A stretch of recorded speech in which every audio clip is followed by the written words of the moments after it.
Hi అండి, అందరికీ నమస్తే. నేను మీ లక్ష్మిని. Welcome to Tanumaitri. ఈరోజు వీడియోలో చేపల ఎగురు ప్రిపేర్ చేస్తున్నాను. దీనికోసం కావలసినవి 1 kg చేపలను తీసుకున్నాను. వీటిని పెద్దవైతే 2 ముక్కలుగా, చిన్నవైతే అలాగే వదిలేసాను. ముందుగా వాటర్తో ఈ చేపలను 3 సార్లు బాగా కడగాలి. ఇలా కడిగిన తర్వాత కొద్దిగా పసుపు, ఉప్పు వేసి ఈ చేప ముక్కలకి బాగా పట్టించి మరో 3 సార్లు బాగా కడుక్కోవాలి. ఇలా కడగటం వల్ల చేపలకి ఉన్న నీచు వాసన అనేది పోతుంది. ఇలా కడిగిన వాటిని ఒక ప్లేట్లో తీసుకొని పక్కన పెట్టుకుందాం. అలాగే ఒక 3 ఉల్లిపాయలు, 1 వెల్లుల్లిపాయ, 1 టమాటో, అల్లం కొద్దిగా, దాల్చిన చెక్క 1, లవంగాలు 4, జీలకర్ర 1/2 స్పూను, ధనియాలు 1/2 స్పూను తీసుకోవాలి. ఈ ఆనియన్స్ని ముక్కలుగా కట్ చేసుకొని అలాగే అల్లం కూడా ముక్కలుగా కట్ చేసుకోవాలి.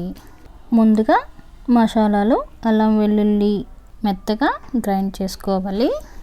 అలాగే అదే గిన్నెలో ఆనియన్స్ ముక్కలు, టమాటా వేసి మెత్తగా పేస్ట్ లాగా చేసుకోవాలి.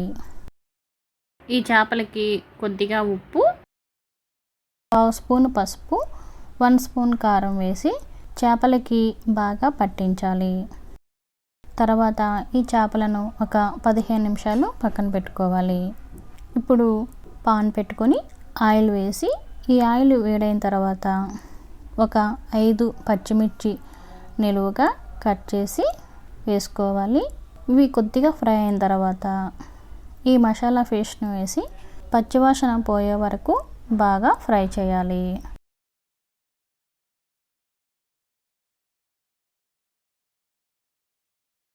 ఈ మసాలా అంతా బాగా వేగి ఆయిల్ పైకి వస్తుంది కదా, ఇలా ఆయిల్ పైకి వచ్చిన తర్వాత ఈ చేప ముక్కలను ఒక్కొక్కటిగా వేసి రుచికి సరిపడగా సాల్టు, అలాగే కారం,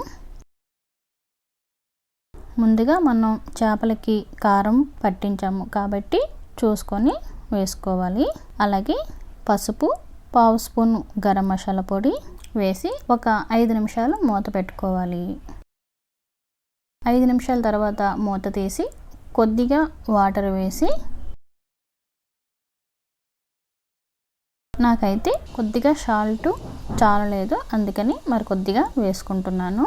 ఇలా వాటర్ వేసిన తర్వాత ఇప్పుడు మళ్ళీ మూత పెట్టి మరో 10 నిమిషాలు ఉడికించుకోవాలి. 5 నిమిషాల తర్వాత చూడండి, మనకి ఈ గ్రేవీ అనేది దగ్గరగా అయింది కదా. ఇప్పుడు స్టవ్ ఆఫ్ చేసుకోవాలి.